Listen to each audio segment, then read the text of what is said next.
All rise. Veuillez vous lever. The International Criminal Court is now in session. L'audience de la Cour pénale internationale est ouverte. Please be seated. Veuillez vous asseoir.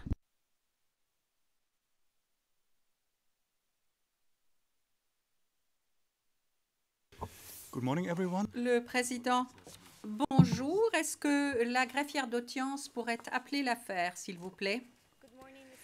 La greffière d'audience, bonjour, Monsieur le Président, Messieurs les juges. La situation en Ouganda, en l'affaire le procureur contre Dominique Ongwen, ICC 02040115. Nous sommes en audience publique. Le Président, je vais demander aux parties de se présenter. L'accusation, tout d'abord, Ben Gumpert, Adesola Adeboyejo, Shelton Zenelli, Colleen Guild, Betty Holler, Pubudu Sachitanandan, Grace Go, Yulia Nusban, Yasmina Suljanovic, Nikila Koschwitz, Colin Black, Haido Duke et Sanyu Dagire. Nous sommes au complet. Le président, merci. Les représentants légaux des victimes, Paulina Masida et mon collègue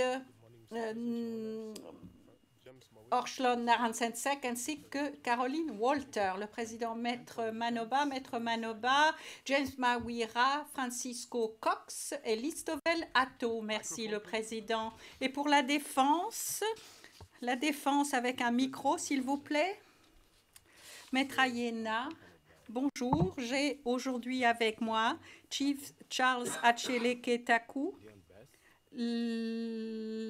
Beth Lyons, Gordon Kifude, Thomas Oboff, Tibor Banjovic, Eniko Sandor, Michael Rose, Morgan Ashley et notre client est présent en audience, Monsieur Dominique Ongwen.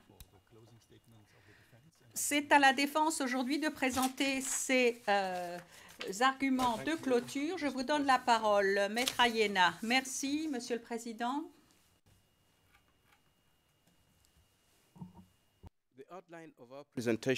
Notre présentation se fera de la manière suivante. Je vais traiter de nos principales préoccupations dans l'affaire. Je vais jeter les bases de notre cause pour permettre ensuite à mes collègues, chefs Taku, notamment de traiter du sort des enfants soldats, les modes de responsabilité et les structures de commandement, la charge de la preuve et l'évaluation des éléments de preuve, les charges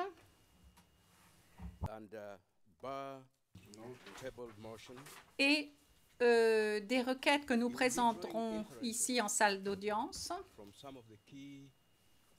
Il tirera des conclusions de certaines des situations en l'espèce. Il parlera des interceptions et également évoquera la question de la contrainte et en dernier lieu, mais ça n'est pas le moins important, la question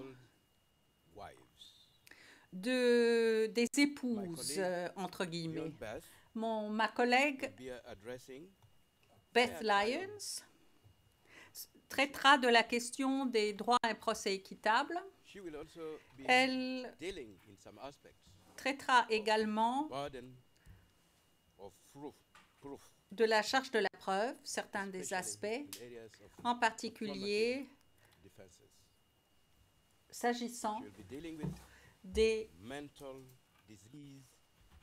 arguments que nous allons développer pour la défense. Elle traitera également de la maladie mentale, des handicaps, article 31 du statut. Monsieur le Président, je me lève ici pour vous demander de considérer que M. Ongwen n'est pas coupable d'aucun des chefs d'accusation, des charges qui lui sont imputées. Ceci parce que, après les derniers mots de l'accusation, et en passant en revue les notes que j'ai prises et ce qui a transparu dans cette salle d'audience, je trouve qu'ils n'ont pas prouvé leur cause au-delà de tout doute raisonnable. Monsieur le Président, comme je l'ai dit dans les déclarations d'ouverture, ce serait un euphémisme que de dire que la tâche qui se trouve devant vous, en l'espèce, est une tâche enviable, pour les raisons suivantes. Premièrement, jamais précédemment dans le monde, on a vu un conflit aussi profondément complexe en nature, profondément ancré dans la métaphysique, le spiritualisme et toutes les formes qui forment justement la base contextuelle de cette affaire, notamment à cause de l'intensité et de la longévité du pays qui a ravagé le pays pendant plus de 20 ans. Donc, se retrouver dans cette affaire, c'est complexe, difficile. Troisièmement, vous aurez compris, après avoir entendu les témoins qui sont venus ici, que l'approche technique des deux côtés des protagonistes et la durée même du conflit, plus de 2 décennies, vous saurez qu'il faut tenir compte de cela pour pouvoir bien comprendre ce qui s'est passé et ce qui s'est passé ici devant vos yeux dans cette salle d'audience. Il ne faut pas laisser les intellects des juristes présents dans cette affaire dominer ici. Il faut s'en tenir à la situation factuelle et à son évaluation, telle que vous l'apercevrez, messieurs les juges. C'est cela qui doit déterminer cette affaire d'une manière ou d'une autre. Ensuite, la réussite du mysticisme avec laquelle l'ARS a poursuivi la guerre. Ce mysticisme, Monsieur le Président, vous l'aurez compris, a frappé la plupart des enfants enlevés de terreur et les a réduits à une soumission totale. Et en dernier lieu, mais ça n'est pas le point le moins important, nous souhaitons faire entendre notre voix en ce qui concerne le rôle du gouvernement qui, en fin de compte, a facilité la fourniture de preuves en l'espèce. Et nous voudrions également que vous entendiez notre voix en ce qui concerne la négligence dont a fait preuve la communauté internationale vis-à-vis de la situation en Ouganda.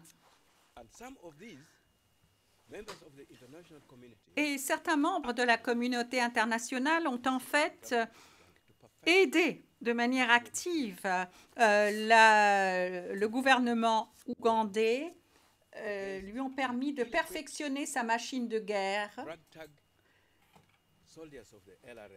et on lui ont permis de poursuivre cette guerre contre des soldats en haillons de l'ARS au détriment des membres de la communauté.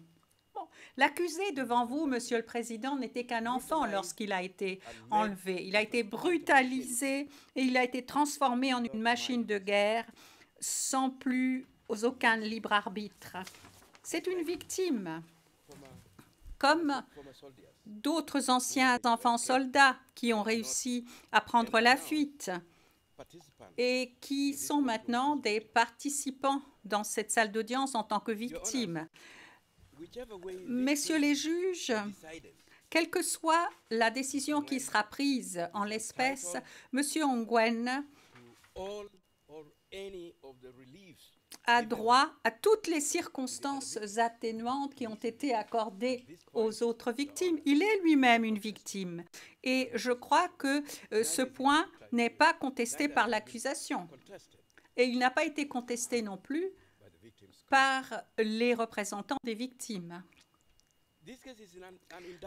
Cette affaire est plutôt une inculpation du gouvernement de l'Ouganda et d'ailleurs de la communauté internationale, en particulier les pays qui, au lieu d'intervenir pour décourager le gouvernement de l'Ouganda de poursuivre la guerre contre l'ARS avec des moyens s'apparentant à la purification ethnique prenant des proportions génocidaires, a financé et perfectionné cette machine de guerre de destruction massive. Si l'on regarde le type d'armes que le gouvernement de l'Ouganda s'est procuré auprès d'eux et qu'il a utilisé pour combattre des rebelles mal armés se trouvant dans les populations civiles. En déterminant qui était responsable des morts dans les camps de réfugiés internes, messieurs les juges, j'en appelle à vous de prendre en considération le type d'armes qui ont été utilisées, en gardant à l'esprit, Monsieur le Président, qu'il a été montré dans les dépositions des témoins que l'ARS ne disposait que d'armes légères, alors qu'il y avait des bombes qui étaient utilisées par les soldats du gouvernement ougandais.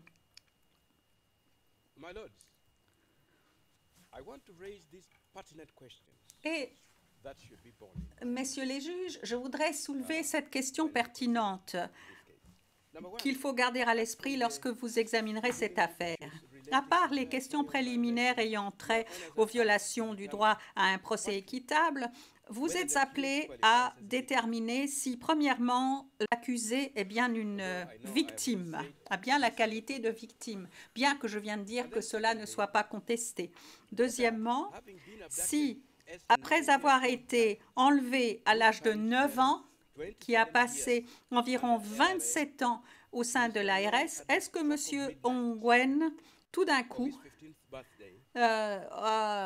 lorsqu'il a eu 15 ans, finalement, est devenu un adulte, a vu son esprit se transformer et est devenu tout d'un coup l'auteur des crimes qui lui sont imputés. Nous faisons valoir que l'accusation a pris la tangente avec la situation factuelle de cette affaire. Ils ont tourné le dos aux questions clés dans cette affaire, c'est-à-dire la nature de l'ARS. Ils ont ignoré l'effet débilitateur du spiritualisme sur l'état mental de M.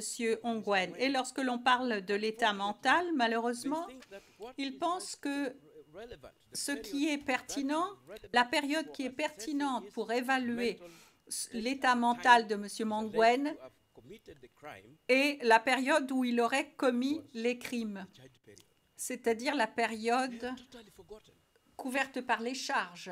Ils ont complètement oublié que l'effet était cumulatif, l'effet cumulatif de ce que vous avez traversé juste après son enlèvement jusqu'au moment où il a pris la fuite et il s'est remis à cette cour. À ce stade, Monsieur le Président, je voudrais poser la question de savoir si M. Ongwen a été arrêté, capturé amené devant cette cour, ou bien s'il ne s'est pas finalement rendu. Je ne dois pas insister là-dessus, messieurs les juges, mais je sais que dans les masses médias et même dans cette salle d'audience, il a été dit que M. Ongwen avait été arrêté et amené devant la cour. Non, il y a beaucoup d'éléments de preuve pour montrer que Ongwen a eu cette opportunité et il s'est échappé des griffes de Joseph Coyne, comme il avait d'ailleurs essayé de le faire pendant de nombreuses années, et il s'est rendu à cette cour. Et je pense que lorsque vous examinez cette affaire, il faut absolument prendre cela en considération. Une personne responsable qui, de sa propre volonté,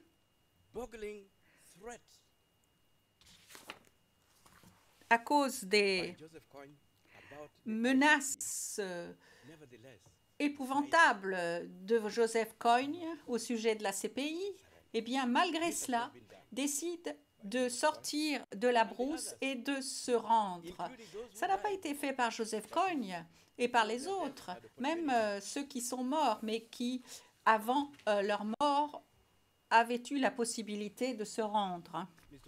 Monsieur le Président, nous vous invitons à prendre en considération le fait que, à notre avis, l'accusation n'a pas fait l'effort de prendre en considération une enquête factuelle indépendante au sujet de l'effet du spiritualisme sur les victimes. Bon, pour eux, c'était juste une affaire normale. Mais, Monsieur le Président, comme je l'ai déjà dit, je voudrais insister sur le fait que nous sommes ici en présence d'une affaire extrêmement particulière. Même ceux d'entre nous qui vivons en Afrique, où on s'attend à ce qu'il y ait une certaine brutalité, on n'a jamais vécu une telle chose. L'intensité de cet accent mis sur le spiritualisme, la manière dont cela a été appliqué, vous avez entendu d'ailleurs ici les praticiens eux-mêmes de ce spiritualisme déclaraient que ça allait au-delà de ce qu'ils connaissaient. Même l'effort collectif de tous les sorciers ou sages en territoire Acholi ne pouvait pas y faire face. Ils ont dit que cela risquait de conduire à leur propre mort. Il faut absolument prendre cela en considération. C'est quand même quelque chose de très particulier. Cogne n'est pas une personne ordinaire. J'ai eu l'occasion, une fois ou l'autre, de répondre à ceux qui me reprochaient de m'occuper de cette affaire. Je leur demandais, est-ce que Cogne est simplement un homme normal? Est-ce que je peux vous donner une invitation pour aller lui rendre visite? La plupart disent non, parce que les gens au nord de l'Ouganda pensent que Ongwen, comme les autres Ougandais du Nord, sont convaincus du caractère particulier et de l'efficacité de Joseph Cogne et de son spiritualisme.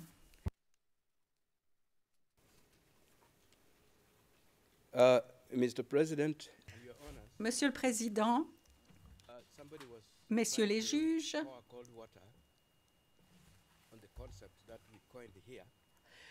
certains souhaitent essayer de minimiser ce concept que nous avons développé ici. Une fois que vous avez été une victime, vous restez une victime à jamais. Une personne comme Dominique Ongwen, une fois qu'il a été arrêté, et il n'a jamais eu la possibilité d'être libre, il est devenu ce qu'il faisait, comme l'esclavage des autres.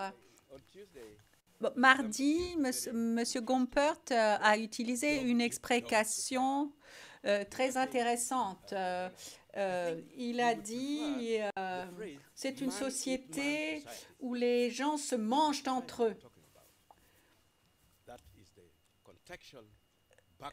C'est effectivement ce que je dirais. Ce ne sont pas les animaux qui se mangent entre eux, ce sont les hommes qui se mangent entre eux. C'est de cette société-là que nous parlons. C'est le contexte de cette affaire. Lorsque Ongwen a été enlevé, il n'avait pas le choix. Il a été réduit en esclavage. Et ça a été le cas jusqu'à ce qu'il quitte la brousse. On a suggéré qu'il était un partenaire volontaire. Comment peut-on prétendre cela avec toutes les blessures, toutes les tentatives qu'il a faites de prendre contact avec le général le plus puissant en Ouganda, le frère du président ougandais, Salim Saleh, pour planifier une fuite. Vous avez entendu, Monsieur le Président, Messieurs les juges, qu'à un moment donné, en particulier pendant la période couverte par les charges, Ongwen est devenu fou. Et tout ce qu'il faisait visait à, en fait, essayer de mourir.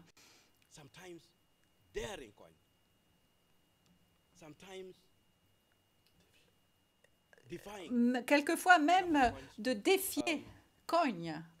Il allait jusque-là, défier d'autres également. On a dit que, d'une manière obtuse, que c'était simplement la preuve évidente que Ongwen était un homme libre. Non. Je vous ai déjà dit ce que les gens pensent de Cogne. Ceux qui avaient vu Cogne le savaient.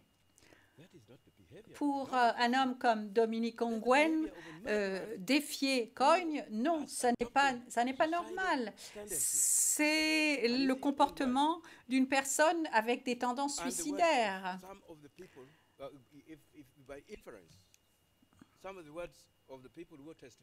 Et certains témoins l'ont dit ici, Ongwen a fait certaines choses qui n'étaient tout simplement plus humaines. Et pourquoi? Pourquoi? Eh bien parce qu'il avait perdu la tête.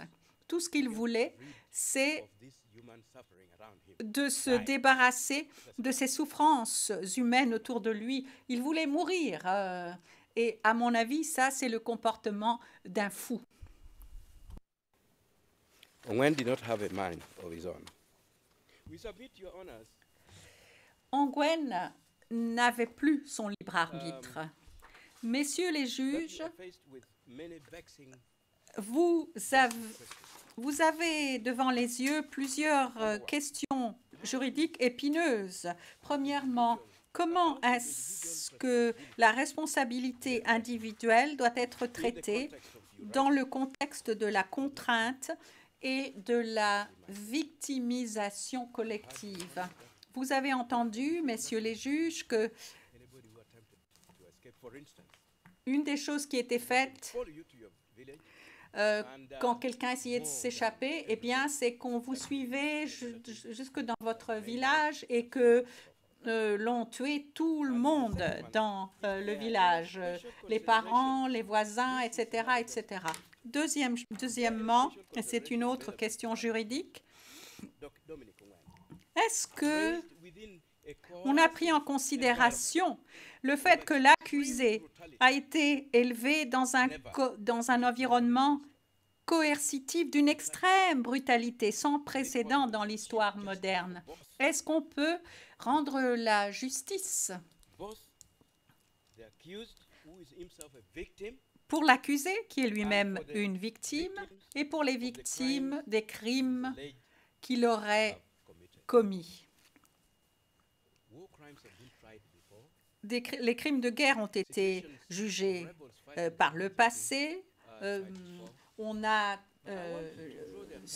eu des situations de rebelles se battant contre des gouvernements devant des tribunaux. Je voudrais simplement attirer votre attention sur le fait que la situation factuelle en l'espèce est totalement différente. Par conséquent, il faut que vous créiez de nouveaux critères, une nouvelle jurisprudence devant cette Cour, étant donné l'opportunité particulière que vous avez ici. Vous avez cette affaire extrêmement particulière. Et quel est le contexte de cette affaire, Monsieur le Président? Le contexte historique, bien entendu, a déjà été largement tracé. Je ne vais pas entrer dans les détails.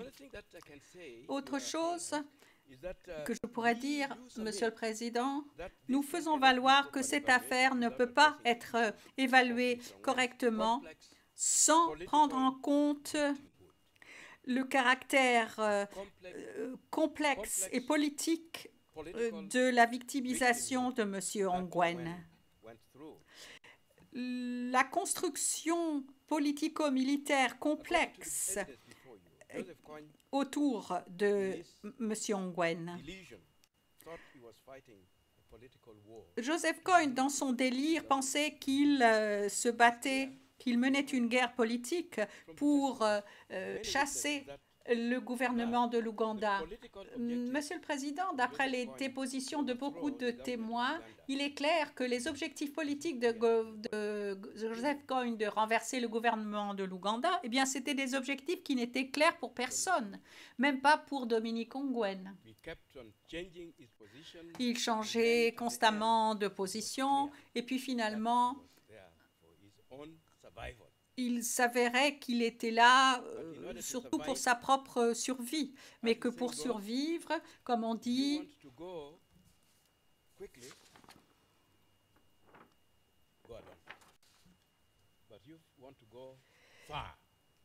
si vous voulez aller vite, allez tout seul, mais si vous voulez aller loin, faites-vous accompagner. On the basis of that, Your Honors, Monsieur le Président, Messieurs les juges, après tout cela, nous faisons valoir le fait que M. Ongwen ne devrait pas être considéré comme responsable, et pour les raisons que je vais développer maintenant.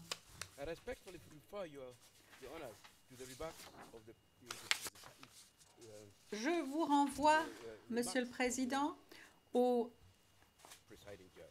remarques faites par le juge président lors de l'ouverture, de la session d'ouverture.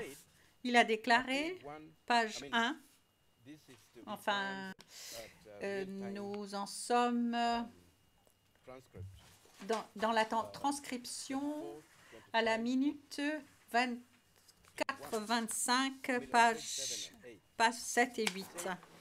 Il a déclaré, ce renvoi est compris comme s'étendant à l'ensemble de la situation en Ouganda du Nord, quels que soient ceux qui ont commis les crimes faisant l'objet de cette enquête. Monsieur le Président, vous aurez compris qu'aujourd'hui, ça n'a pas été, votre conseil n'a pas été suivi.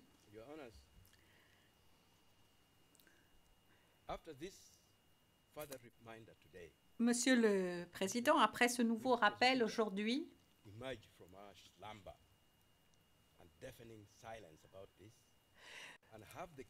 il y a eu un silence de mort de la part de l'accusation à ce sujet. Et on a arraché, on a fait se taire les cris du peuple Acholi, du peuple Lango, du peuple Tezo, du peuple Nil, de tout l'Ouganda, de tous les peuples du monde. Étendre la situation à l'ensemble de la situation au nord de l'Ouganda, quels que soient ceux qui ont commis les crimes pendant la période couverte par les charges. Alors la question est de savoir, est-ce que l'accusation va permettre à cette Cour de rendre la justice à tous, se cacher derrière le rideau de fumée de grands clichés devant cette cour, ça n'a pas de sens pour la cour. Le peuple de l'Ouganda crie justice, la communauté internationale exige la justice sur cette situation en Ouganda.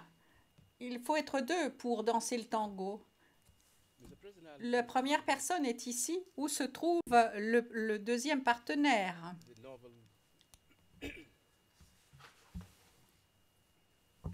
Monsieur le Président, je vais maintenant parler de la fuite, ce thème. On nous a fait croire qu'il s'agissait simplement de choisir.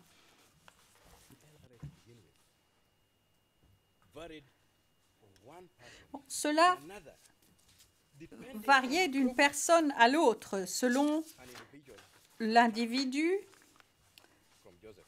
ou selon l'intérêt que cette personne représentait pour Joseph Kony. Ça n'était pas quelque chose de simple. Je vais vous renvoyer à ce qui a été dit par un expert des enfants soldats dès 133 et un ancien enfant soldat lui-même. Il a déclaré que, après avoir eu des contacts avec des anciens soldats, anciens enfants soldats de l'ARS, il a déclaré qu'il n'y avait pas de cas connu de fuite d'enfants soldats de l'ARS. Il a défendu le fait que la plupart des enfants qui finalement retournaient chez eux, eh bien, avaient en fait été récupérés après des batailles avec l'UPDF.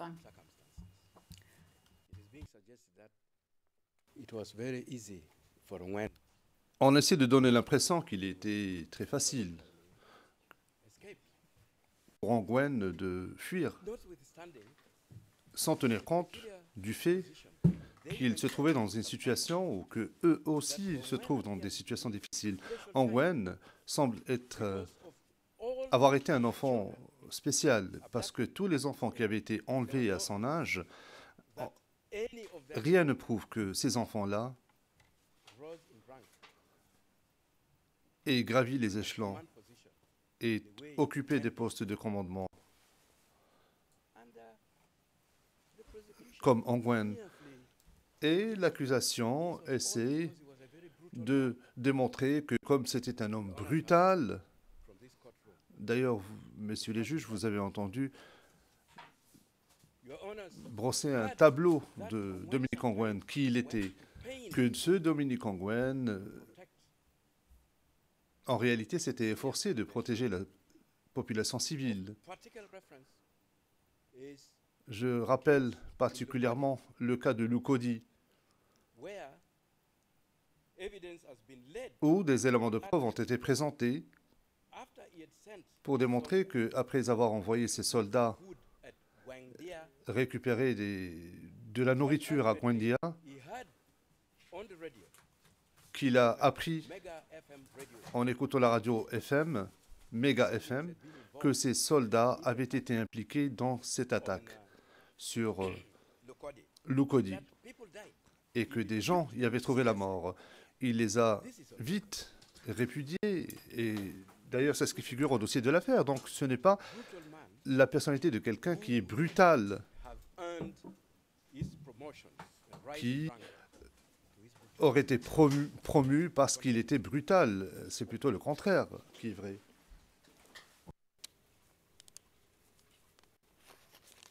So we rubbish what was said in paragraph. Nous nous inscrivons en faux contre ce qui a été dit dans le mémoire en clôture de l'accusation, notamment en son paragraphe 7 à 515. Il a également été dit qu'après la cessation des hostilités, après l'accord signé à Djouba, que ce créneau qui a été créé après la cessation des hostilités, Ongwen avait eu l'occasion pendant cette réunion, au lieu de rendez-vous où ils s'étaient rencontrés, En fait, c'est là qu'on dit qu'on lui aurait donné amnesty. ou accordé l'amnistie. Was not empowered Or, vous savez amnesty. que ce colonel-là n'avait pas le pouvoir d'accorder l'amnistie. Mais rappelez-vous, messieurs les juges, qu'il s'agit d'une affirmation intenable, car à ce moment-là, Think that the whole world, ce qui importe including the civilized world, and even pour America, toute la communauté internationale, y compris le monde, y compris les États-Unis, qui ne voulaient pas s'impliquer dans cette affaire, eh bien, tout cela, toute la communauté internationale a pris part à cet accord de paix et in the bush for more than 20 years. Ongwen avait déjà passé Why plus de 20 ans dans la brousse. Alors pourquoi est-ce qu'il aurait contribué of that? à l'effondrement de cette opportunité? Voilà d'une part. And remember that the scene, D'autre part, rappelez-vous que cette scène qu'ils essaient de décrire people who had been sent concernait des personnes qui avaient été envoyées par Joseph Kony oversee the evacuation. afin de superviser l'évacuation des forces de l'Ouganda. Alors imaginez ce qu'il se serait produit si Dominique Ongwen avait tenté Or even shown signs, ou même donné l'impression qu'il voulait fuir. there would bleed, first of all, bloodshed. And I can Eh bien, il y aurait eu un bain de sang et je puis vous assurer que ça aurait été la fin des pourparlers de paix. Alors que certains d'entre nous tirons une grande fierté de cela, parce que même si fully implemented. l'accord de paix n'a pas été mis en œuvre pleinement, il y a des gens en Ouganda, dont certains sont ici dans la galerie du public, comprennent que justement grâce à cet accord de paix, Joseph Kony n'a pas pu retourner en Ouganda. The situation of Uganda Et la situation en Ouganda changed. a radicalement changé après cela. I know that I'm a concerned citizen of the world. Je sais que je suis un citoyen du monde et que je suis préoccupé par le sort du monde. Je ne voudrais pas que dans d'autres régions du monde souffrent, mais je puis vous dire avec une grande fierté que ces pourparlers de paix ont aidé les habitants du nord de l'Ouganda qui avaient été aux prises avec cette guerre, cette terreur de l'ARS et du gouvernement, des forces gouvernementales pendant plus de 20 ans, et que ces habitants-là peuvent maintenant vivre en paix.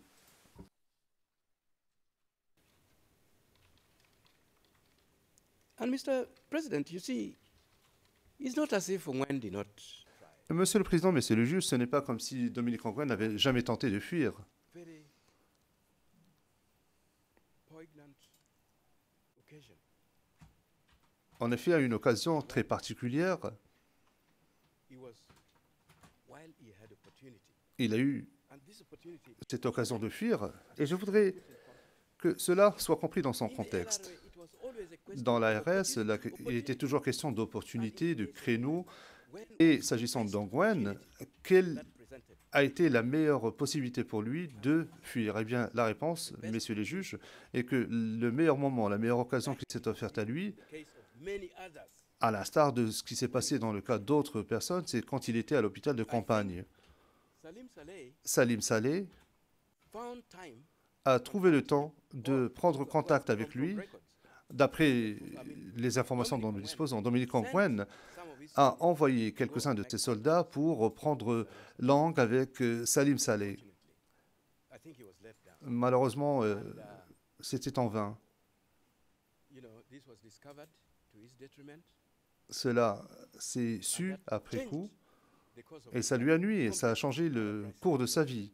D'ailleurs, je reviendrai sur ce point plus the tard. important thing that I want to ingrain L'important, c'est que vous, in the minds of this court, les juges de cette cour, comprennent the fact that, you know, because of that one single incident, que, à cause de cet incident, Dominique Ongwen n'a jamais été libre. and, this is captured from the UPDF intelligence report. Et c'est ce qui est repris dans un rapport du service de renseignement UGA OTP 0255 0943, Which reported that où l'on peut lire ce qui suit. Major Domi is under surveillance. Le commandant Domi est sous surveillance après son application dans les pourparlers et les contacts avec General le lieutenant général Salim Saleh. Commander Domi Le commandant Domi kept firing squad a when he failli être exécuté lorsqu'il some bags of money from Saleh. aurait reçu des sacs d'argent de Salim Saleh. So it was now under surveillance. And it was known even to the Il était donc de l'autorité publique, il était sous surveillance. you know, our colleagues on the other side were not Même l'UPDF le savait malheureusement, mais contradicteurs n'ont pas été suffisamment magnanimes pour communiquer cette information potentiellement à décharge to the defense. Ils ne l'ont pas communiqué à la défense.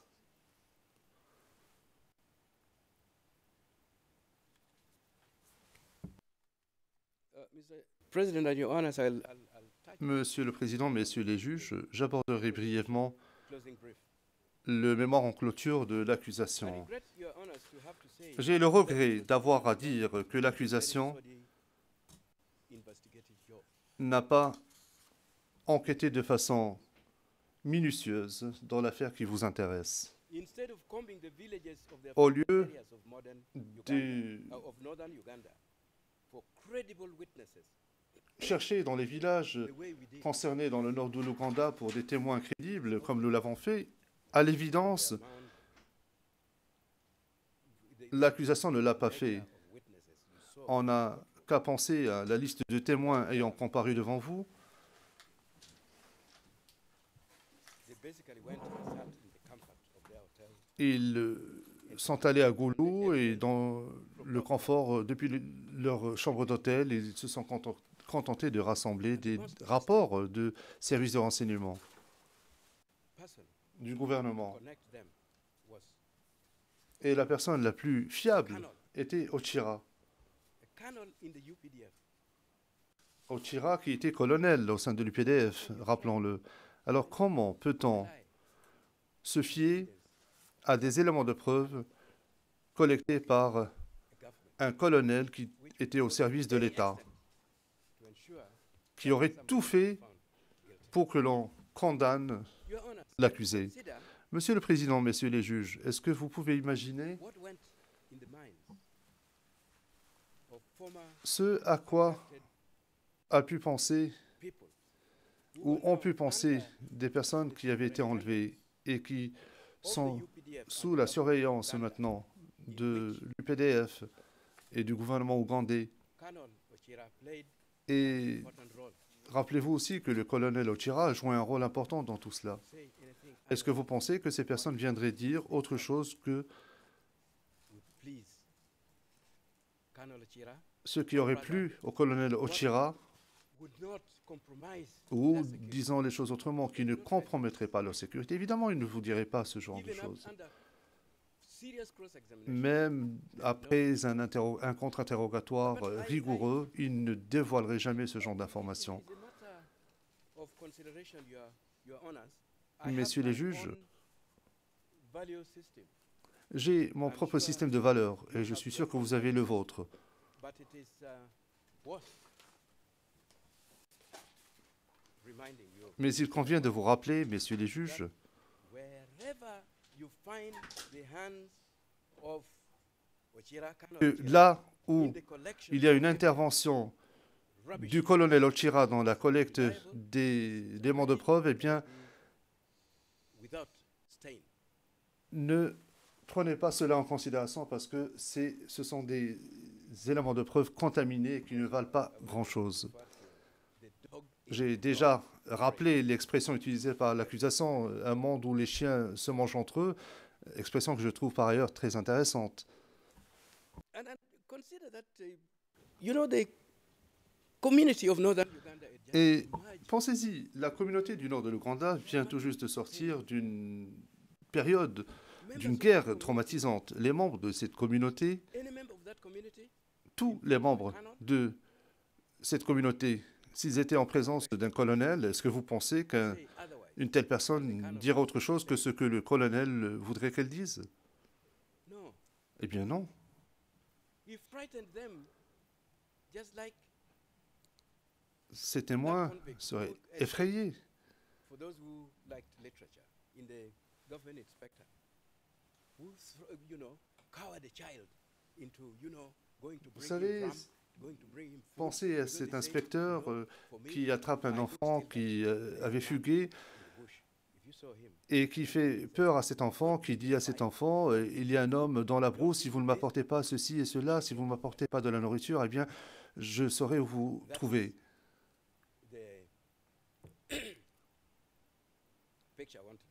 C'est un peu ce que me rappelle la situation actuelle. Donc, les habitants du nord de l'Ouganda, en présence du colonel, eh bien, se sentiraient comme cet enfant devant l'inspecteur. Parce qu'ils savaient que le colonel les retrouverait où qu'il soit.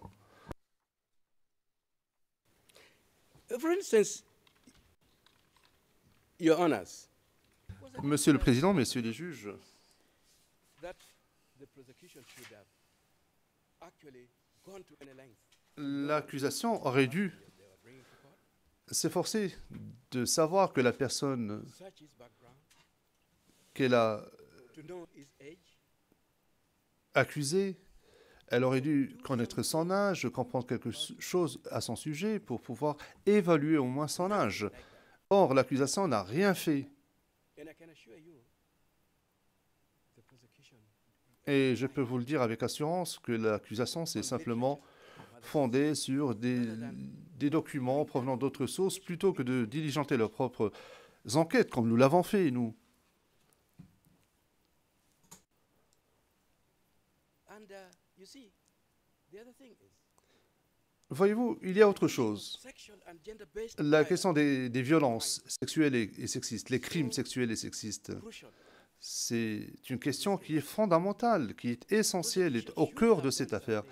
About L'accusation aurait dû faire des enquêtes sur ce qui s'est passé dans cette communauté. I don't know where, but although I'm happy that they admitted Je suis heureux qu'ils aient admis qu'ils ne l'ont pas fait, about mais je ne sais pas d'où ils ont obtenu des informations sur les marriage ceremony cérémonies de mariage traditionnelles en territoire Acholi. that they should have done, C'est le genre de choses qu'ils auraient dû faire.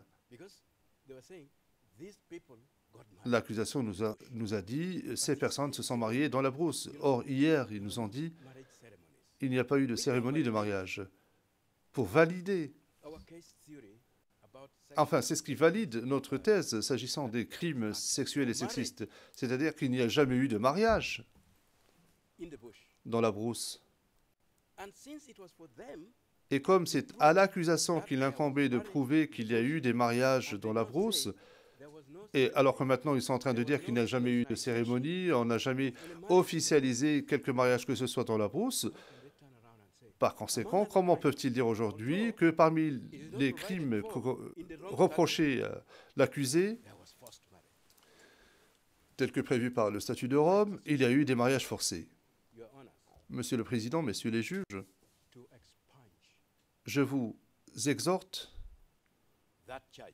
de rejeter ce chef d'accusation There was du no dossier de cette affaire, forced, puisqu'il n'y a pas eu de mariage forcé, first of all, parce que d'abord, it was not provided for, it is not provided for in the cela n'est pas prévu par le and the statut de Rome, restricts, et of course, deuxièmement, le language. statut, évidemment, il se fonde sur l'article 7, 1 ou 7, 1K, 7K, 7.1K, extrapolate pour extrapoler, pour to include inclure dans ces dispositions forced marriage.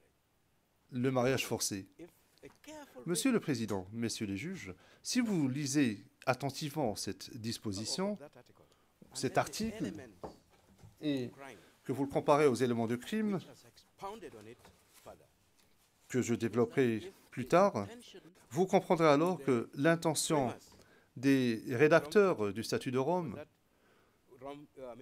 forced marriage should be est que le mariage one forcé of the crimes. devrait être un des crimes. Eh bien, si telle avait été leur intention, ils l'auraient expliqué dans les éléments de crime. Or, ils ne l'ont pas fait. Alors, je vous demande de rejeter ce chef d'accusation. And Your Honor, Monsieur le Président, reasoning, the way the prosecution reasons, l'accusation présente un raisonnement intéressant some of it is very laughable. et qui est risible They admit en même that temps. Mr. Nguyen went through Ils hell prétendent que Dominique Ongwen a vécu l'enfer dans la brousse. Évidemment, c'est moi qui paraphrase. through hell Donc il a vécu l'enfer dans la brousse and was turned into a devil. et qu'il est devenu le démon lui-même. They turn around. Or, plus tard, Nevertheless, ils reviennent sur leurs propos, ils disent, from hell, néanmoins, a complete saint. il est ressorti de cet enfer en tant que saint, et que ce saint doit être jugé Reasonable man. en tant qu'homme raisonnable. I'm going to hazard any definition Évidemment, je ne vais pas m'aventurer à définir by some English. l'expression homme raisonnable. My first year at the university, they said, Un de mes professeurs de droit, un Anglais, lorsque j'étais à la fac en première année, il disait un homme raisonnable, c'est l'homme lambda que l'on trouve à Londres, par exemple. Or, en l'espèce, on parle d'un homme raisonnable dans des circonstances as a child, où Dominique Ongwen était un enfant. not for a few years, not for 10 years, but for 26 Qui a été assujetti non pas pendant 1 an ou 2, mais pendant 20 ans à des conditions de vie dans la brousse. And they continuously refer to abduction, L'accusation parle sans cesse d'enlèvement, de l'utilisation d'enfants soldats. sexual crimes Il parle également de crimes sexuels et sexistes. as institutionalized policy. Et ils disent que cela faisait partie d'une politique institutionnelle de l'ARS et que toutes les unités recevaient l'ordre de les mettre en œuvre. Monsieur le Président, messieurs les juges, You don't kill a messenger. il ne faut pas tirer sur le messager. On ne tue pas le messager. Principle. On recherche les auteurs du message. And they applaud the manner Et ils se félicitent de la manière dont Ongwen went out extravagantly ils expliquent qu'Ongwen to implement those policies. And they a exécuté ces politiques. Your Honors, I want you to Et ils utilisent bien cette expression, ce mot, exécute ou met en œuvre. Et pensez-y, messieurs les juges. On parle des chefs relationship to some extent. et des subalternes. Il s'agit d'une relation entre supérieurs et subalternes. We have already said Nous avons déjà dit qu'au sein de l'ARS, like having il n'y a pas de relation de ce genre. Il ne s'agit pas d'organiser des réunions pour se prononcer sur une question opérationnelle importante. of coin. C'est Joseph Kony qui décidait, tout simplement. Only En réalité, institutionalized organ. le seul organe institutionnalisé de l'ARS, c'était le Conseil des esprits. And the medium between Et council of spirits, l'intermédiaire entre le Conseil des esprits et les humains, who were the handmaidens qui étaient of coin in the war, les éléments, les soldats de Kony Joseph. dans la guerre, c'était Joseph Kony. Joseph Coin was the alpha and Joseph the Kony, omega c'était l'alpha et l'oméga of the LRA. de l'ARS. His word was law, Sa parole faisait foi. and you defied it to your own. Et le défier, c'était mettre sa vie en péril. Your Honors, it is being Monsieur le suggested Président, messieurs les that you juges, should have defied such a man. on a laissé entendre que Dominique Ongwen aurait dû Your Honors, défier les ordres. you see, Mais voyez-vous, Dominique Ongwen very limited options. n'avait pas beaucoup d'options. In the closing brief, Dans leur mémoire en clôture, what we think ou dans notre mémoire en clôture, pitfalls, nous avons case. recensé les écueils, les difficultés, les lacunes dans le mémoire en clôture de l'accusation. Trial and with due respect, Nous avons soulevé par exemple des violations au principe du procès équitable, which if proved, tant à la phase préliminaire qu'à la phase de première instance. proceedings. And we say this without our tongue Et in cheek. We are being nous disons qu'il conviendrait de suspendre cette affaire. Nous le disons yesterday that sans hésitation. no, Nous ne sommes pas intimidés, nous insistons pour dire que certaines de ces violations sont graves. Si vous n'accordez pas une période de notification suffisante, un préavis suffisant, comment peut-on l'accuser après cela? I mean to defend him. Comment est-ce que cette personne peut se défendre utilement? In paragraph 1, the prosecution Au premier paragraphe de son mémoire en clôture, Mr. Nguyen's statement. l'accusation a validé la thèse de la défense en se fondant sur la déclaration de Dominique Ongwen au début du procès. Il a dit « Je ne suis pas l'ARS ni Joseph Kony ». Rappelez-vous, messieurs les juges, que lorsque vous lui avez posé la question de savoir s'il avait compris les charges contre lui, Dominique Ongwen a dit non. En ce qui me concerne, je comprends les charges, mais comme s'appliquant uniquement à Joseph Kony et à l'ARS.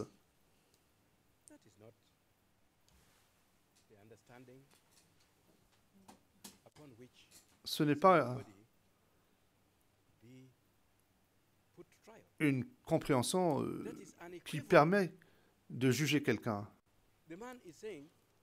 À l'évidence, le suspect est en train de dire « Je ne comprends pas, pourquoi suis-je devant vous ?» Autrement dit,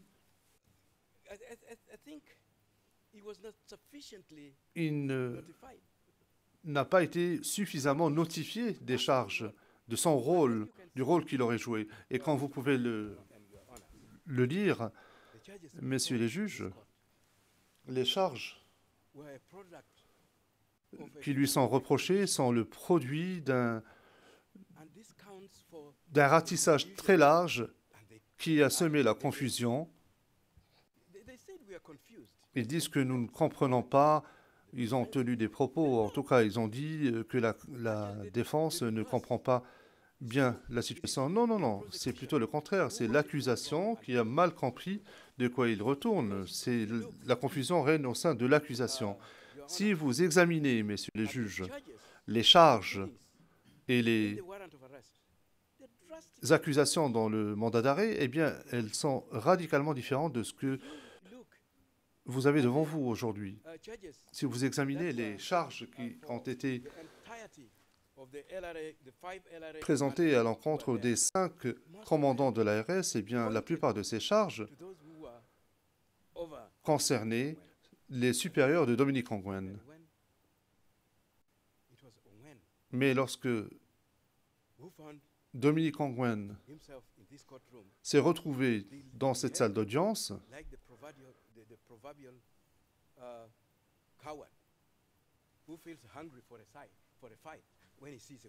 l'accusation se comporte comme, vous savez, le lâche classique qui a envie de profiter de la faiblesse de quelqu'un d'autre. Il ne pouvait pas arrêter Kony, ou Odhiambo, ni Vincent Otti, parce qu'ils sont décédés. Eh bien, ils se sont dit, on va en profiter, on va s'attaquer à Dominique Ongwen, alors que les charges concernaient au départ les supérieurs, les commandants supérieurs de l'ARS. Et lorsqu'on parle de cibles civiles et des attaques contre ces cibles, mais avant d'aborder cela, permettez-moi de vous rappeler ceci.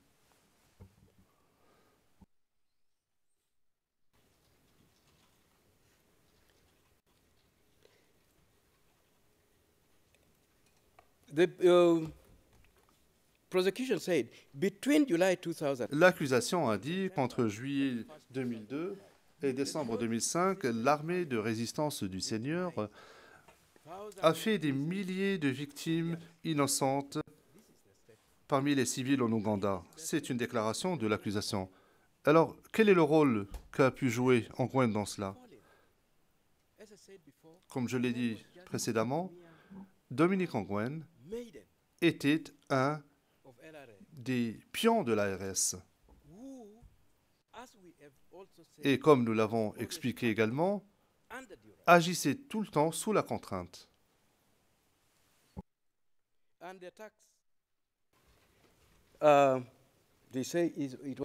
Et ils nous disent qu'il s'agissait d'attaques généralisées et systématiques.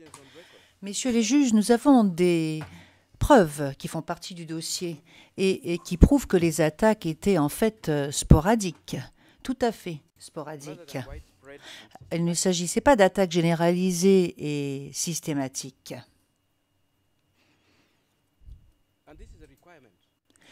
Or, il s'agit là d'un critère requis par la loi.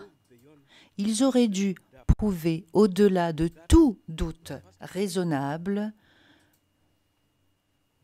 que, dans un premier temps, il s'agissait des civils qui étaient la cible de ces attaques, et deuxièmement, que ces attaques étaient bel et bien des attaques systématiques et généralisées. Mais s'il s'agissait d'attaques généralisées et systématiques, il n'aurait pas seulement retenu 4 lieux de crimes pour toute cette période. Nous ne parlons pas de Lagoulé, nous ne parlons pas de Adila et de ces autres lieux. Nous parlons de la période comprise entre 2002 et 2005, la période donc retenue. Vous conviendrez avec moi, messieurs les juges, s'il s'agissait d'attaques généralisées, il n'aurait pas seulement fait référence à 4 lieux de crime seulement. Et en toile de fond, messieurs les juges, il ne faut pas oublier que les missions de l'ARS étaient des missions qui consistaient à chercher de la nourriture et à d'autres objets de première nécessité. Et à ce sujet, j'aimerais parler justement de la charge de pillage, qui est nulle et non avenue parce que la définition du pillage, conformément au statut de Rome, exige que l'accusation doit prouver que les biens qui ont été pris et saisis n'étaient pas nécessaires au vu des circonstances. Mais ce que nous avançons, c'est que lorsqu'ils sont revenus du Soudan, et là je parle de toute la population, je parle de la population auprès de laquelle ils allaient demander, quémander de la nourriture. Toute cette population se trouvait dans des camps de déplacés. Donc, ils se trouvaient face à un dilemme cornélien, à savoir, soit ils ne leur donnaient rien et ils mouraient, ou plutôt, soit ils ne faisaient rien et ils mouraient de faim, ou alors ils faisaient tout ce qu'ils pouvaient faire, et ce, d'ailleurs, en prenant le risque de se trouver face aux soldats de l'UPDF qui montaient la garde dans ces camps, où ils allaient essayer d'obtenir de la nourriture. Mais c'est dans ce contexte qu'ils se sont rendus dans ces camps. C'est dans ce contexte qu'ils cherchaient de la nourriture. Il s'agissait donc d'essayer de trouver de la nourriture là où il y avait de la nourriture. Et ce faisant, ils devaient s'affronter à l'UPDF ainsi qu'à leurs forces auxiliaires, car ils étaient nombreux à se trouver en plein milieu des camps, parce qu'il faut savoir que dans les camps, il y avait de nombreux collaborateurs, comme cela a déjà été indiqué par de nombreux témoins. Donc c'est dans le contexte de ce type de confrontation entre l'ARS et l'UPDF que les membres de la population civile sont devenus des victimes collatérales.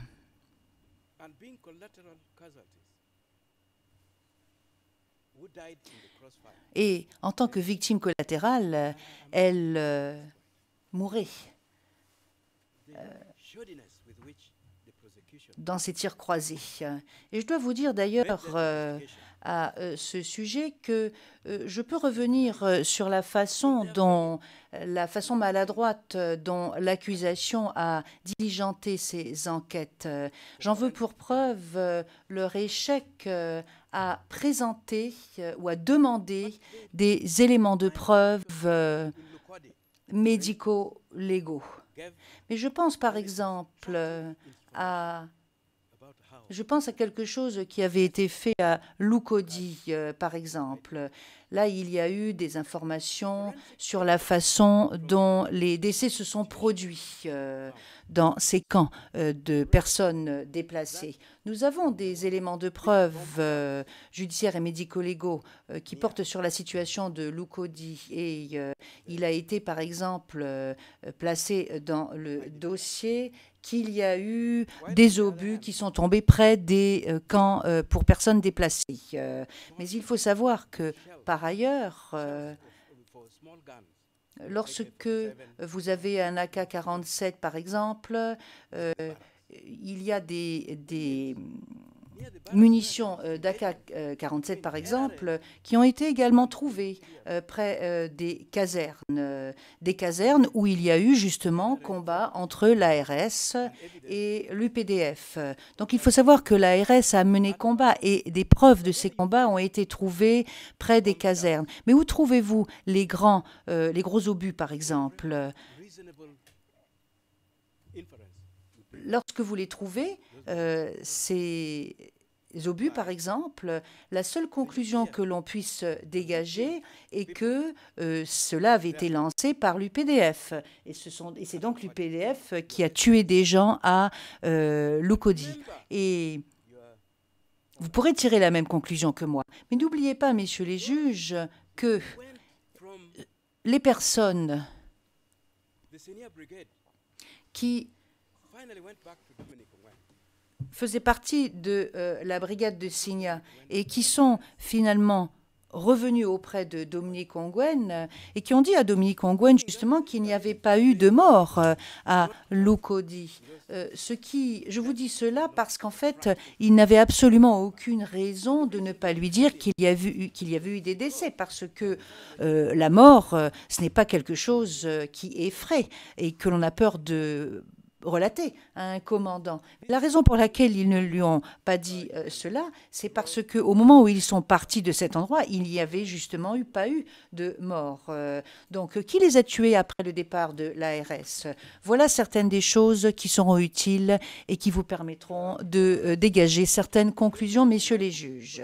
Alors, messieurs les juges, j'aimerais maintenant aborder la question de l'autorité exercée par M. Ongwen. Et je dois dire que l'accusation s'est beaucoup étendue là-dessus. Ils avancent que M. Dominique Ongwen avait une position d'autorité, avait une position de contrôle au sein d'une structure structurée et organisée dans l'ARS.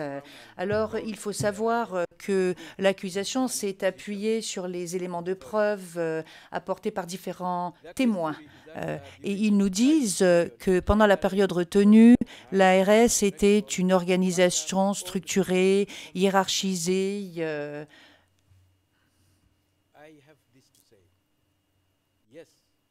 qui présentait donc toutes les caractéristiques d'une armée officielle. Alors je vous dirais que théoriquement, cela certes est vrai, mais dans la pratique, cela n'était pas vrai.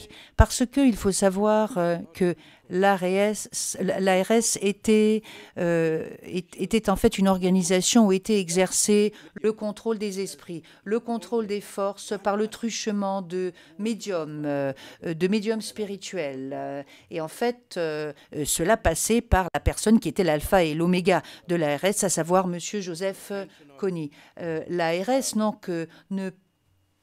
ce que j'entends, en fait, c'est que l'ARS ne fonctionnait pas conformément à des instructions, consignes et ordres militaires conventionnels. Parce que lorsqu'il s'agit d'une armée conventionnelle, d'une armée officielle, le commandant en chef convoque le conseil de l'armée et discute des stratégies à retenir. Premièrement, il y a un accord qui est conclu sur la façon dont l'on va procéder lors d'une opération militaire, par exemple, puis ensuite, il parle de la stratégie ou des stratégies à retenir. Mais dans le cas de M. Joseph Kony ou dans le cas de l'ARS de M. Joseph Kony, M. Joseph Kony consultait ses esprits, son conseil d'esprit. Et quoi qu'il en soit, les ordres qui étaient donnés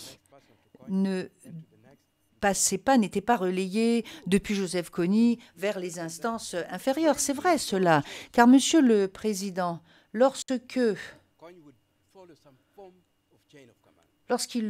choisissait d'agir de la sorte, Joseph Kony pouvait effectivement respecter la chaîne de commandement. Mais lorsque cela ne lui convenait pas, il ne le faisait absolument pas. Et ce que je peux vous dire, Monsieur le Président, messieurs les juges, c'est que lorsque l'on pense à la période retenue et lorsque l'on pense au lieu des crimes, c'était Joseph Kony qui prenait les décisions. C'était Joseph Kony qui suivait les ordres qui lui étaient donnés par les esprits. Il s'adressait directement au commandant pour dire ce qu'il souhaitait faire et ce faisant, il court-circuitait complètement M. Dominique Ongwen. Et vous verrez, messieurs les juges, que dans toutes ces situations, il y a toujours des zones d'ombre. Il y a toujours des zones d'ombre. Et notamment,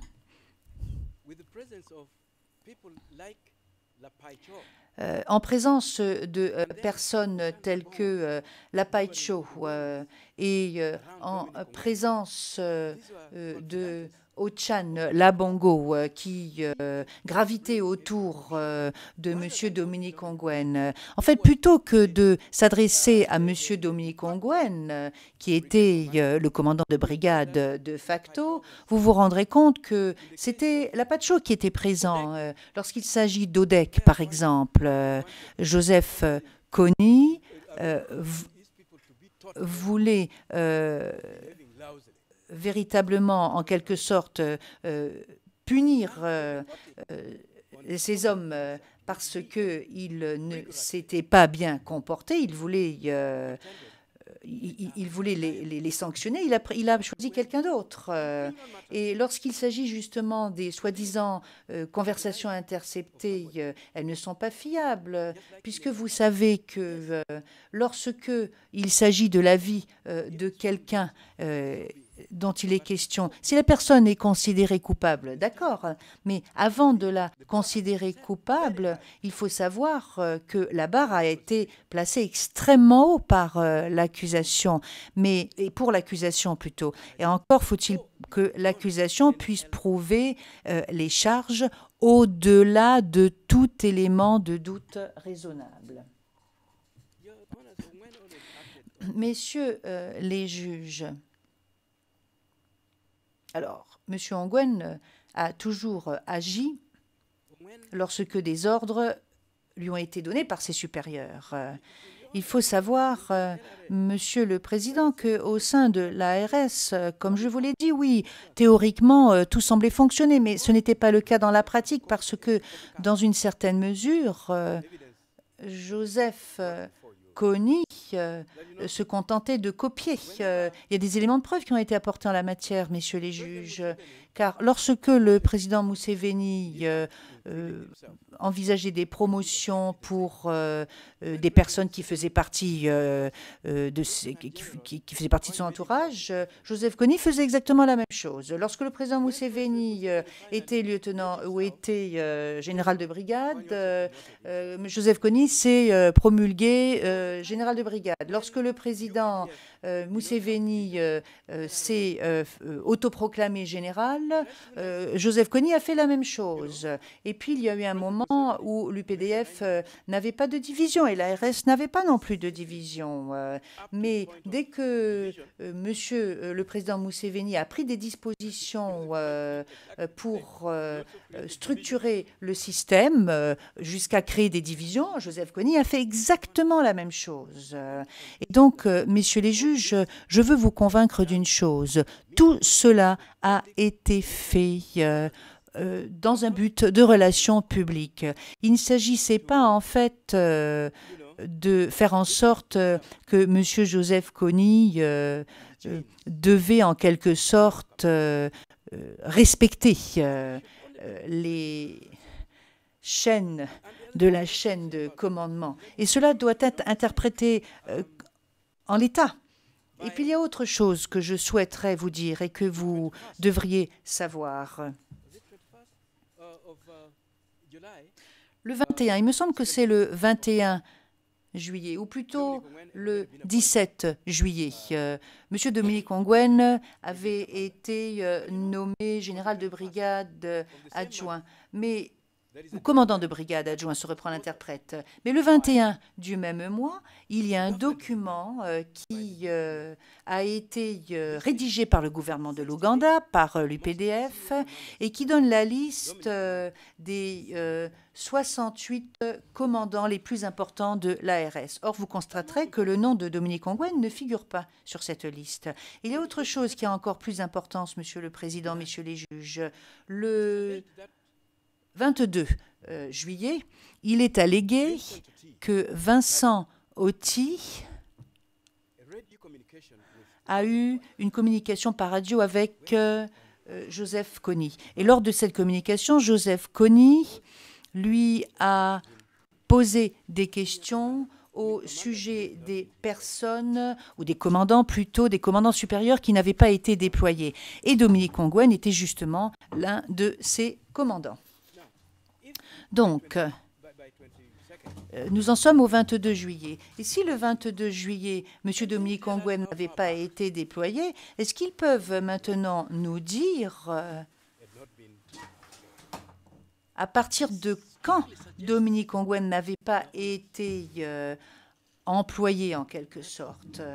Et cela, Monsieur le Président, milite en faveur de ce que nous avançons, car il faut prendre en considération l'ensemble de la situation dans laquelle se trouvait M. Dominique Ongwen pendant toute l'année 2003.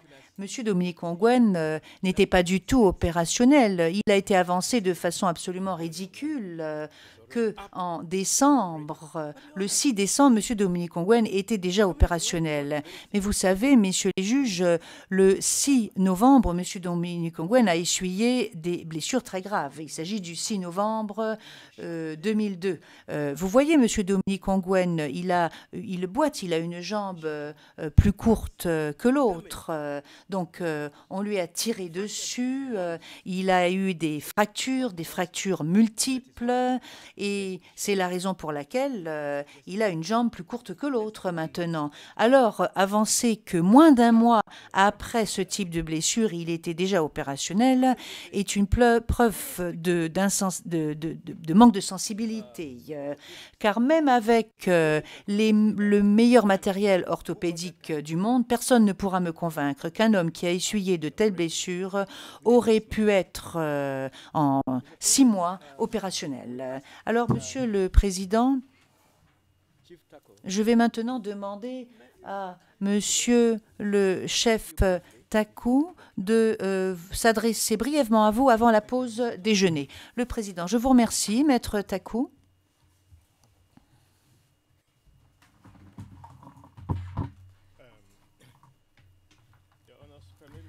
Messieurs les juges, permettez-moi très brièvement, dans un premier temps,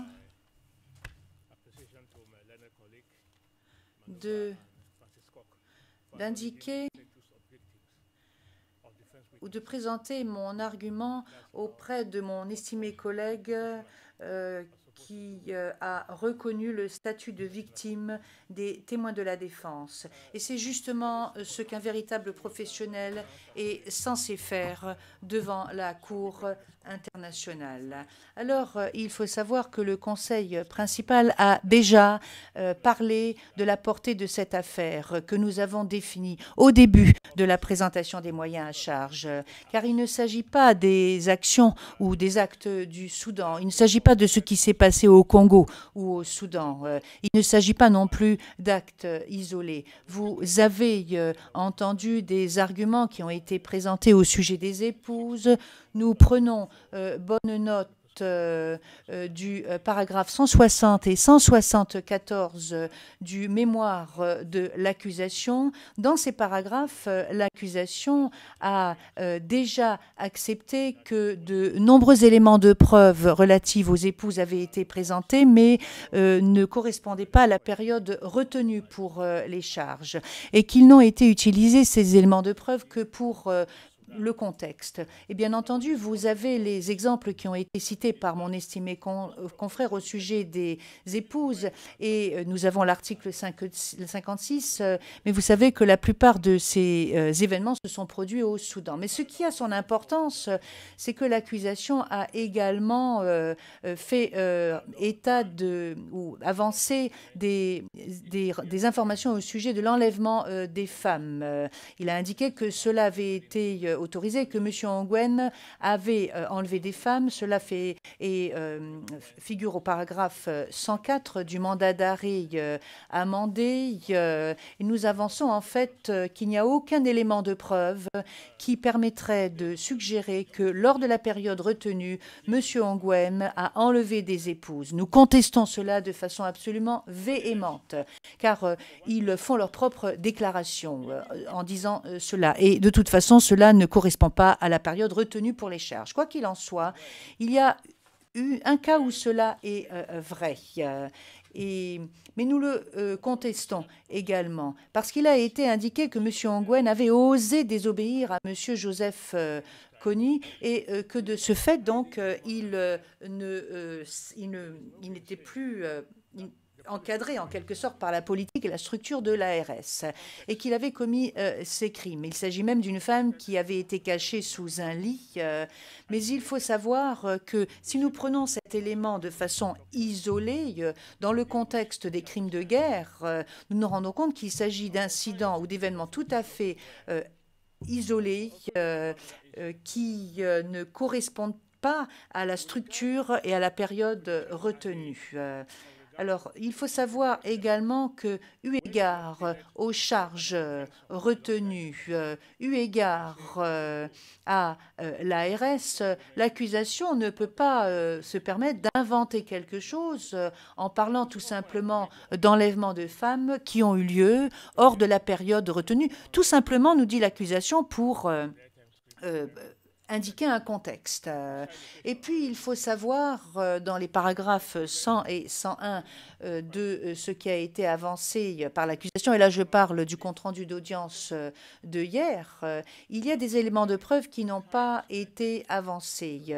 Car si vous pensez l'accusation, nous vous exhortons à prendre en considération les crimes relatifs à la planification et les autres crimes qui ont été considérés comme admis. Mais il faut savoir qu'il y a des lieux qui ont été présentés et qui ne sont pas connus. J'aimerais également indiquer, messieurs les juges, qu'il est indiqué que M. Ongwen, ou il est allégué en tout cas que M. Ongwen aurait commis des crimes tout seul. Le président, Maître Taku, nous avons déjà, de par le passé, demandé à d'autres orateurs de ralentir pour que les interprètes puissent vous suivre.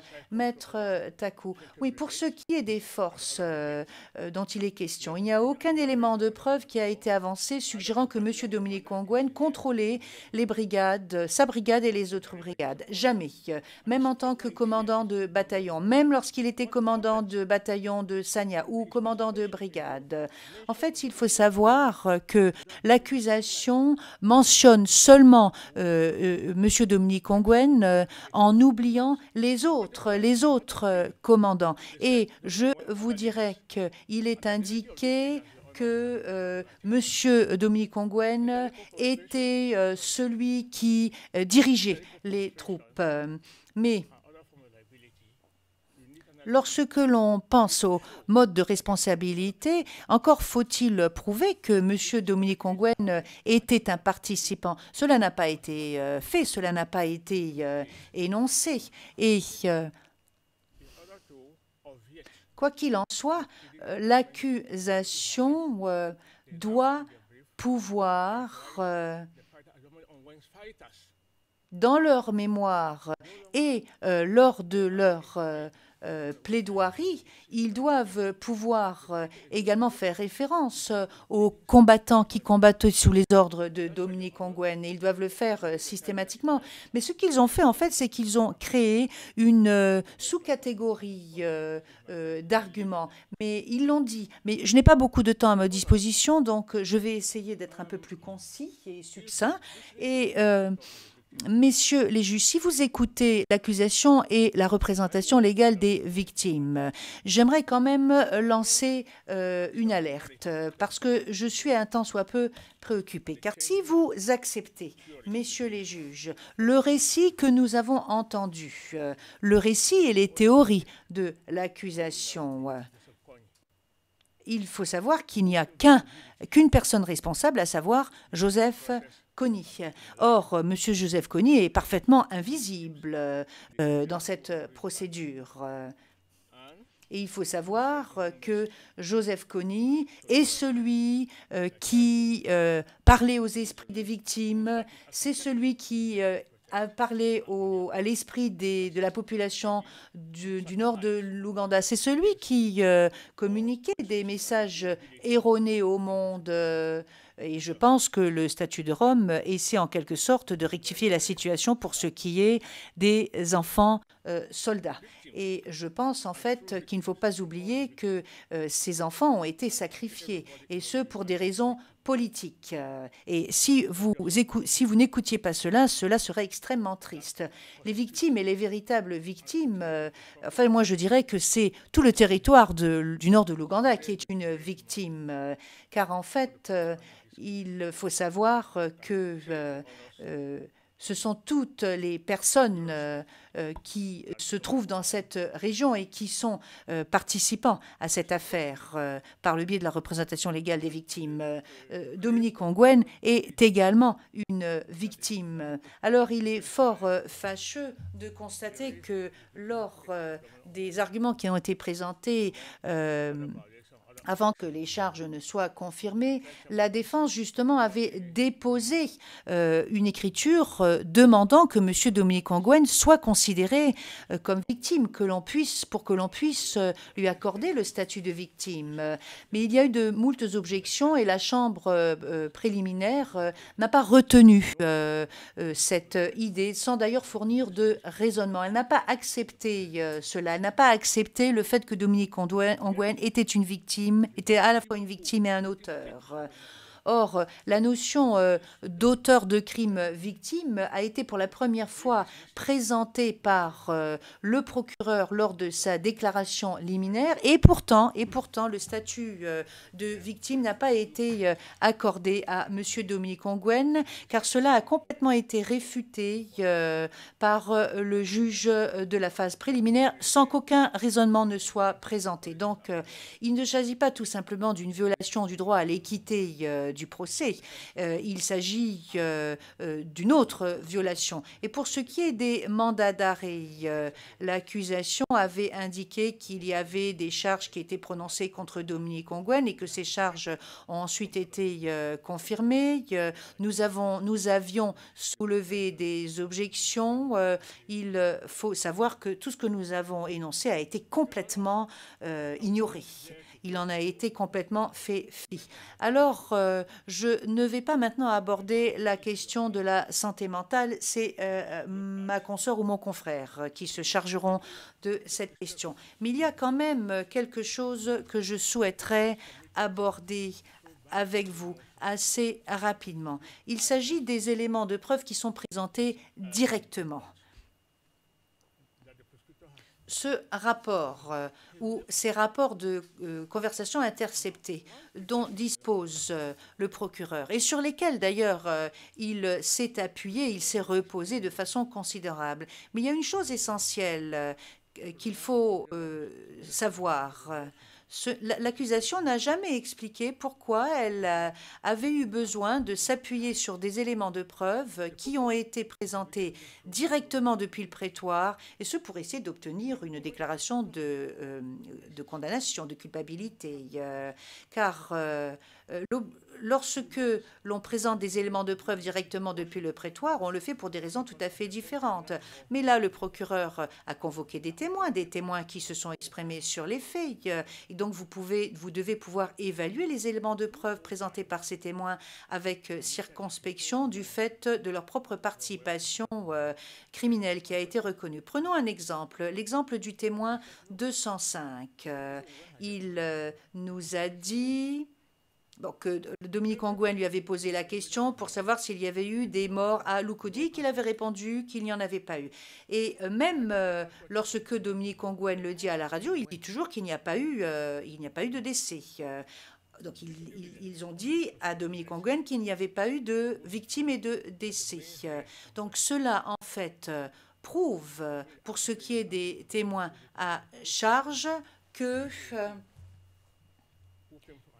la raison pour laquelle ils sont allés à Lukudi, ce n'est pas justement parce qu'ils voulaient semer la mort. Et il y a également un autre témoin, un certain Roy Doark, qui était un collaborateur. Et vous avez entendu des éléments de preuve. C'était un collaborateur de Joseph Kony. Vous avez entendu, disais-je, des éléments de preuve suivant lesquels il a rattrapé quelqu'un qui avait essayé de s'enfuir. Alors, vous avez entendu des éléments de preuve au titre de la règle 68.15.1 de victimes, d'écolières victimes qui avaient été réparties à Vincent Otti et que Vincent Otti avait appelé Ruot Oyak pour commander à Padjoulé et aussi et par conséquent il a eu la possibilité d'incriminer Dominique Ongwen justement pour s'exonérer lui-même. Mais la seule fois où Ruot Oyak a dit quelque chose que vous pourriez vraiment prendre sérieusement en considération en dehors du contexte des crimes allégués décrivant les événements qui ont eu lieu devant les dirigeants Acholi, eh bien, c'est lorsqu'il a déclaré que Ongwen pleurait, qu'il se comportait comme un fou, dévasté. Et bon, il a essayé, en essayant justement d'impressionner M.